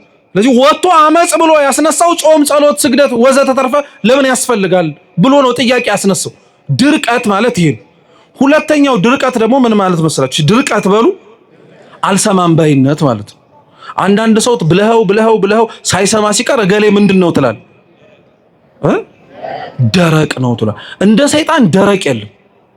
ተሰብኮ የማይሰማ ተነግሮት የማያዳምጥ አይቶ የማያምን እንደ ሰይጣን ደረቅ የለም። የሰይጣን ድርቅናው እስካሁን ድረስ ስለሚደረጉት ነገሮች በሙሉ ምንም ለውጥ እንዳያመጣ አድርጎታል። ደረቅ ስለሆነ አንዳንዶቻችን በሃይማኖት ህይወታችን ውስጥ ደረቅ የሆንን ሰዎች አሉ። አይተን የማናምን ተነግሮን የማንሰማ ኑሩት ተብለን የማንኖር ስላላደረግናቸው ነገሮች ውጤት ብለን ከሃይማኖት ልንወጣ እንደምንችል ታውቃላችሁ። ድርቀታችን ማለት ነው። ኑረው እየተባል ካለ መኖር፣ አርገው እየተባል ካለ ማድረግ፣ ሁነው እየተባል ካለ መሆን ድርቀት እኮ ነው። ሰው ድርቀት ሊያወጣው ይችላል ማለት ነው። በዘመነ ሐዋርያትማ ብታዩት ምንም የማያስወጣ ነገር አለ። በጣም ብዙ ምክንያቶች አሉ። ይሄም ህዝብ ከእግዚአብሔር የወጣው በዚሁ አይነቱ ምክንያት ውለታውን ረሳ፣ ወጣ። ስለዚህ እግዚአብሔር እባብ ላከበት። እባብ ሰኮናቸውን እየነደፈ መርዝ ሲገባበት ግን መርዙ ሰውነቱ ውስጥ እየገባ ጤናውን ሲያሳጣው የዚህን ጊዜ ላይ እንጀራ የለም፣ ውሃ የለም፣ ቀላል እንጀራ ነው ብለው ያሙት እግዚአብሔርና ሙሴ ጋር ተመልሰው ሄደው ተንበርክከው እባቡን እንዲያወጣልን እባክህ ለምንልን ብለው መጠየቅ ጀመሩ። ተማጸኑ። ድሮስ ወዴት ሊሄዱ ነበር? እውነት እኮ ነው። ድሮስ ወዴት ሊሄዱ ነበር? ያስቀየምከውን እግዚአብሔርን ነው ይቅርታ ጠይቀህ ደህና የምትሆነው። ያሳዘንከውን አምላክህን ነው ይቅርታ ጠይቀህ ጤናማ የምትሆነው እንጂ ሌላ መንገድ አትፈልግ። እግዚአብሔርን አሳዝነኸው የወሰደብህን ነገር ሰይጣን ይሰጠኛል ብለህ ዓለም ትሰጠኛለች ብለህ አትሞክር፣ አትዳክር፣ አትድከም። ጉልበትህን ነው የምታጠፈው። በፍጹም ልትሰጥህ አትችልም። ከእግዚአብሔር ያጡትን ነገር መልሰው እግዚአብሔርን ነው የጠየቁት። ሄደው ሙሴ ፊት ተደፍተው ጠየቁት። ሙሴ ፊት ተንበርክከው ማንባት ጀመሩ። ሙሴም ለእግዚአብሔር ጸለየ። አምላካችንም ነገረው፣ የነሐሱን እባብ ሰርተህ በዓላማ ላይ ስቀል፣ ሁሉም ባዩት ጊዜ ላይ በሕይወት ይኖራሉ አለ። እስኪ የነሐሱ እባብ በሉ። የነሐሱ እባብ እስራኤላውያንን ነድፏቸው መርዝን በሰውነታቸው ውስጥ አሳድሮባቸው ከመጣባቸው ደዌ ያዳናቸው እባብ የነሐሱ እባብ ነው የሚባለው። የቀደመው እባብ ተብሎ የሚጠቀሰው እንደምታውቁት ጠላት ሰይጣን ዲያብሎስ ነው። መርዙ ኃጢአቱ ነው። ዲያብሎስ ሰኮና እየሄደ እንደተናደፈው እባብ እሱም ራሱ በሰው እግር ኮቴ እየሄደ መርዙን ይረጫል፣ ከሃይማኖት እንዲወጣ ከምግባር እንዲወጣም ጭምር። ይሄንን ብትችሉ እንዳትረሱት አደራላችኋለሁ። ሰው ሃይማኖትን የሚክደው በነገራችን ላይ በአስተምህሮ ጉዳይ ብቻ አይደለም፣ በምግባርም ሰው ሃይማኖቱን ሊክድ ይችላል። የሃይማኖት ክህደት በአስተምህሮ ደረጃ ሲሆን ዶግማቲክ ሄረሲን የሚባለው የዶግማ ክህደት ነው የሚባለው። እየሰማችሁ ነው? የአስተምህሮ ክህደት እንዳለ ሁሉ ደግሞ የምግባር ክህደት አለ፣ ኤቲካል ሄረሲ የሚባለው። አሁን በነገራችን ላይ እኛ እዚህ ውስጥ ያለ ነው ማለት ነው። የዶግማ ችግር ላይኖርብን ይችላል። እሱንም የሚያውቀው መድኃኔዓለም ነው። ጣቢያ የምንቀላቅል አንጠፋም። እዚህ ውስጥም ደግሞ እኮ ያም የሚያምረን ማለት ነው። በዛው ልክ ግን አብዛኞቻችን የምንጠቃበት ችግር ግን የምግባር ከሃዲያን ግን ነን። ይሄ አይዋሽ። የምግባር ከሃዲያን ነን በደንብ አድርገን እና ከሃዲያን ወይም የምግባር ችግር ያለባቸው ሲባል የሃይማኖትም ሕጸጽ አለባቸው ሲባል አደራ የዶግማ ብቻ አድርጋችሁ እንዳትወስዱት። ወደኛም ይዞራል ይሄ ነገር የምግባር ችግር ያለብን ሰዎች ስለሆነ። ስለዚህ ዲያብሎስ እየሄደ እየነደፈ መርዙን ያሳድርብሃል ማለት እግዚአብሔርን በንግግርህ ትክደዋለህ ለማለት አይደለም። በአኗኗርህ እንድትክደው ያደርግሃል። አሁን የአብዛኞቻችን አኗኗር እግዚአብሔርን የሚሰብክ አይደለም።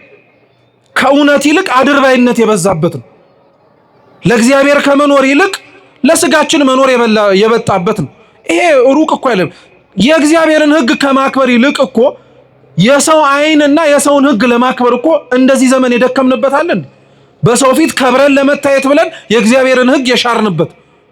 ደግሞ እኮ የሚያሳዝነው በጣም የሚገርማችሁ ምን መሰላችሁ? የሰውን ሕግ አክብረው ከፍ ያሉትን ሰዎች እናከብራለን፣ የእግዚአብሔርን ሕግ ብለው የኖሩትን ሰዎች እንንቃለን። በጣም ነው የምንደንቀው እኮ እኛ ደግሞ በጣም ነው የምናሳዝነው። እየሄደ የሚናደፈው እባብ ዲያብሎስ ነው። ዲያብሎስ እየነደፈ ያሳደረባቸውን መርዝ የሃይማኖትም የምግባርን ችግር የነሐሱን እባብ ሰርተ ስትሰቅለው ትድናላችኋል። የነሐሱ እባብ ክርስቶስ ነው። የነሐሱ እባብ መርዝ የለውም፣ ውስጡ ግን እባብ ነው አይደለም? ነው። የነሐሱ እባብ እኮ ተብሏል። ልዩነቱ ምንድነው? ይሄኛው እባብ መርዝ አለው፣ ያኛው እባብ ግን ምን የለውም? መርዝ የለውም። ያኛው እባብ የነደፈን ዲያብሎስ ነው። ይሄ የነሐሱ እባብ የሚባለው ደግሞ ክርስቶስ ነው። ክርስቶስ መርዝ የለበትም፣ ንጹሕ ባህሪ ነዋ። ምንም እንከን የለበትም፣ ምንም አይነት ችግር የለበትም። ያኛው እባብ ነድፎ ሲጥለን ይሄኛውን እባብ አይተን ግን እንድናለን። ዲያብሎስ ያለ የሌለ ኃይሉን ጨርሶ ሲያዋርደን፣ እግዚአብሔር ግን ኃይሉን በሙሉ እንኳን ማሟጠጥ ሳይጠበቅበት እንኳን የሚያልቅም ኃይል የለውምና ክብር ይግባውና አይተነው ግን እንድንድን ማድረግ ይችላል። ይሄው የነሐሱን እባብ በዓላማ ላይ ስቀለውና የነሐሱን እባብ ሲመለከቱ ይድናሉ አለ። ይሄን የነሐሱን እባብ ግን በነገራችን ላይ እኛ አይደለንም። የነሐሱ እባብ ክርስቶስ ነው ያለው፣ ራሱ ጌታችን ነው። የዮሐንስ ወንጌል ምዕራፍ 3 ቁጥር 14 ላይ ሙሴ በምድረ በዳ የነሐሱን እባብ እንደሰቀለው ሁሉ የሰው ልጅ የተባለ ጌታችን ኢየሱስ ክርስቶስም ሊሰቀል ይገባዋል አለ። ክርስቶስ ራሱን ነው የነሐሱ እባብ ነኝ አለ። አሁን የሚገርማችሁ ነገር ምን መሰላችሁ?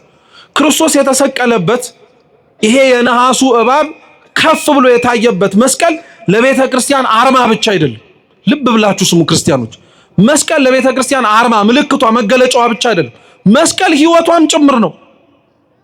ቤተ ክርስቲያን ለዛ ነው ተመስርታበታለች ራሱ ከሚባልባቸው ትምህርቶች መካከል አንዱ በአርብ ነው።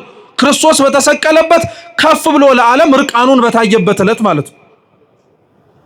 ክርስቶስ የተሰቀለበት መስቀል ለክርስቲያኖች ምልክታችን ብቻ አይደለም፣ ምልክታችንም ነው፣ ሕይወታችንም ጭምር ነው። ለዛ ነው እኮ አምላካችን በወንጌል ላይ ማንም የኔ ሊሆን ከኔም ጋር አብሮ ሊኖርና ሊከተለኝ የሚወድ ካለ ምኑን ተከትሎ ይከተለኛል? መስቀሉን ተከትሎ መስቀሉን ተሸክሞ። ይሄ ማለት መስቀሉ ራሱን ተሸክሞ ይከተለኝ ማለት ነው አይደለም። መስቀሉን ተሸክመ ተከተለኝ ማለት በመስቀሉ ላይ የተሰበከልህ ያየኸው የተማርከው ነገር አለ። ምን እውነት፣ ምን ፍቅር፣ ምን ይቅርባይነት፣ ምን ደምን ለእውነት ማፍሰስ፣ ምን ለበደሉ ዝቅ ብለህ መጸለይ፣ ምን ለእግዚአብሔር ብለህ እርቃንህን መታየት፣ ምን ብዙ ጠላቶች ጥቂት ወዳጆች እንዳሉ አይተሃል። ይሄንን ሁሉ ይዘህ ተከተለኛል። ይሄ ማን የማይከብደዋል? በዚህ ዓለም ሁሉ መወደድ ነው እንጂ ማን መጠላት የሚፈልጋል? ተጠልተን ያደርንባቸው እኮ ምሽቶች እያለቀስን ለምን ጠሉኝ ያለበት ነው። ሰው ሲጠላህ እንዲህ ከተንገበገብክ እግዚአብሔርም ሊያዝንብህ እንደሚችል ተንገብግበህ መቼ ነው ያለቀስከው? መቼ ነው ያነባኸው? በመስቀል ግን ያየነው እሱ ነው። ብዙዎች ጠልተውት ነበር፣ ጥቂቶች ክርስቶስን ወደውታል። እርሱ ለበደሉት ይቅርታ ሲለምን ሲጠይቅ ምህረት ሲያሰጥ አይተናል በደንብ። መስቀልህን ተሸክመ ተከተለኝ ማለት ይቅርታ ይዘ ተከተለኝ። ስለ ፍቅር ሲል እንደ ሞት አይተናል። ማን ስለ ፍቅር የሚሞት አለ? እንደው አፉ ካልሆነ በቀር እንጂ አፉ ለሚወዳት ሴት ኧረ እንኳን መስቀልን መሸከም ይቅርና እቸነከርልሻለሁ እኮ ነው የሚለው።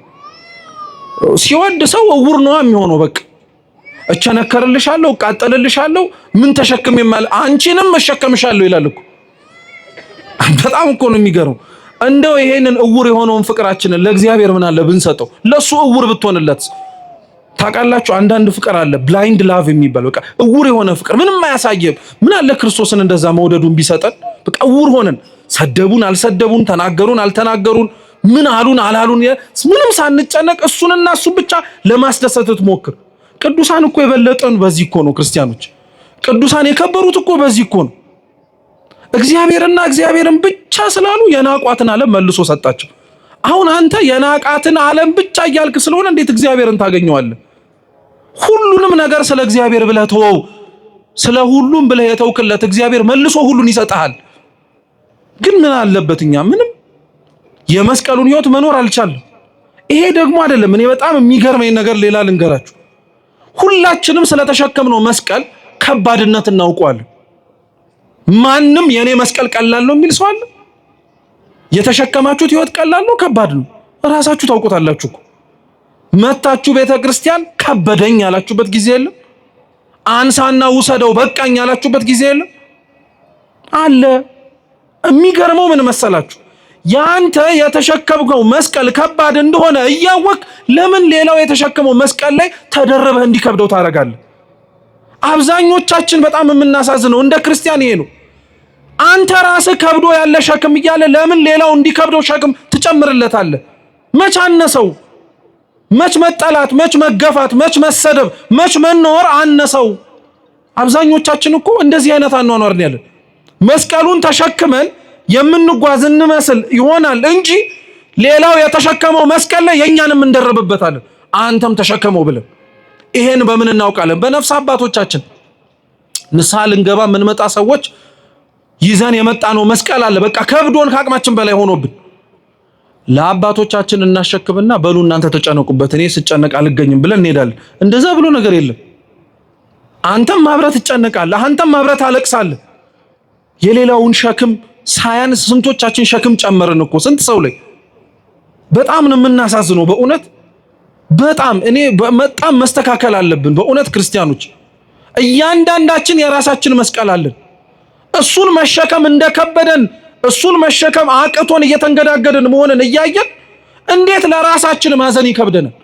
እንዴት ሌላውን አይተን እገሌም እኮ ከብዶታል ላግዘው አይባልም? በፍጹም በፍጹም።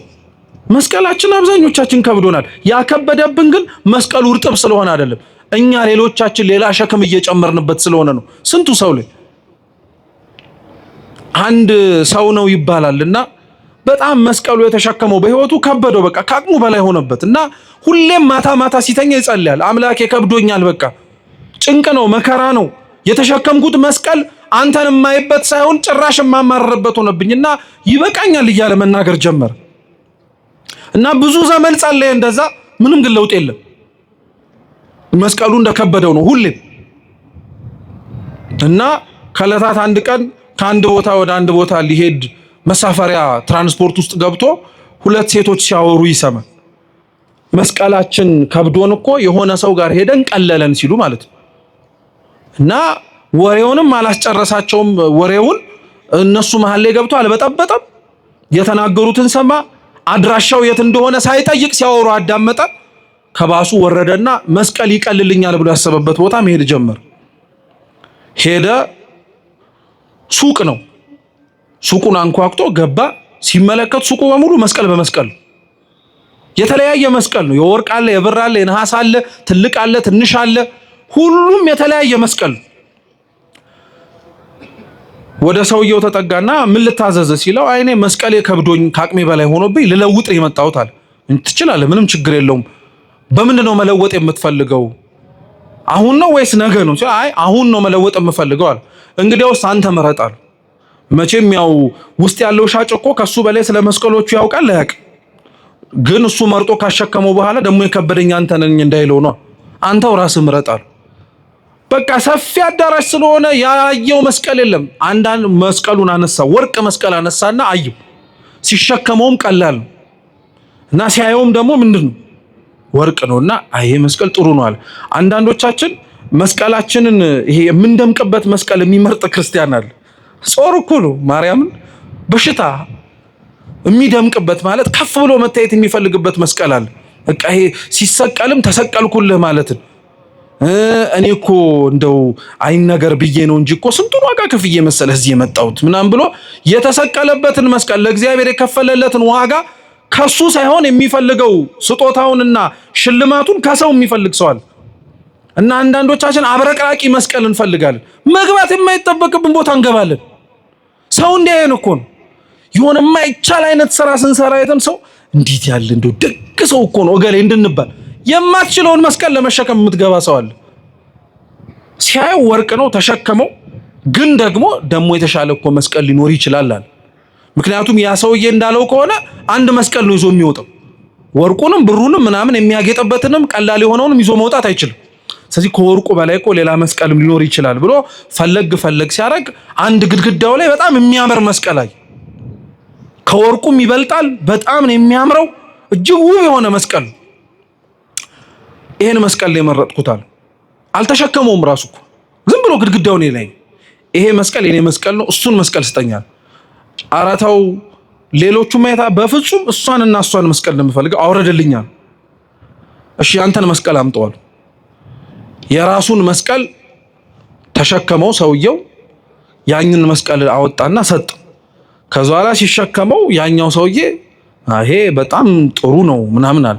እውነት ጥሩ ነው አለው። አዎ በጣም የምትገርም ሰው ነህ አለው። ምኑን ሲለው ያመጣው መስቀል ነው የተሸከምከው መስቀል እኮ ተመሳሳይ ዋጋ ነው ያለው፣ ተመሳሳይ ክብደት ነው ያለው። ጭብጡ ምን መሰላችሁ? እንድትሸከመው የተሰጠ መስቀልና ያማረክበት መስቀል በአቅም የተሰጠህ ባይሆን ኖሮ ደርምሶ ትሞት ነበር። ያማረርነው መስቀል አልገደለንም እኮ ይኸው እስካሁን ተሸክመነው አይደል እንዴ? ቢያቀትህ ኖሮ እኮ ይሄው ያማረከው መስቀል ተሸክመው ይገልህ ነበር፣ ይገልን ነበር፣ ይሰብረን ነበር። ስለዚህ የሌላውን መስቀል ማንመኝ ከእንትን መከራ ያኛው መከራ ይሻላል አትበል። ለአንተ የተሰጠ መከራ መስቀል ይሄ ነው በቃ። እሱን ይዘህ ብቻ ክርስቶስን ለመምሰል ሞክር። እሱን ይዘህ ብቻ ላለመውደቅና እሱን ብቻ ይዘህም ደግሞ ላለመንበርከክ ሞክር። ከአቅም በላይም ሆኖ ልትንበረከክ ትችላለህ። መስቀል ከብዶ ከአቅም በላይ አስጨንቆ ማናችንም ይከብደን። የዚህን ጊዜ ላይ ክርስቲያኖች እንዲህ ብላችሁ ጸልዩ። አቤቱ ጌታ ሆይ በሉ፣ እኔንም መስቀሌንም እባክህ ተሸከመን። ላንተ ነው እንጂ መስቀሉ የከበደው ለእግዚአብሔር አንተንም መስቀሉን መሸከም ይከብደዋል? አምላካችን ቅዱስ እግዚአብሔር እውነት ይህንኑ መስቀል ተሸክመን እሱን መስለን የምንኖርበትን ሕይወት ይስጠን። የሰማነውን በልቡናችን ሰሌዳ ይጻፍልን። ወስብሐት ለእግዚአብሔር።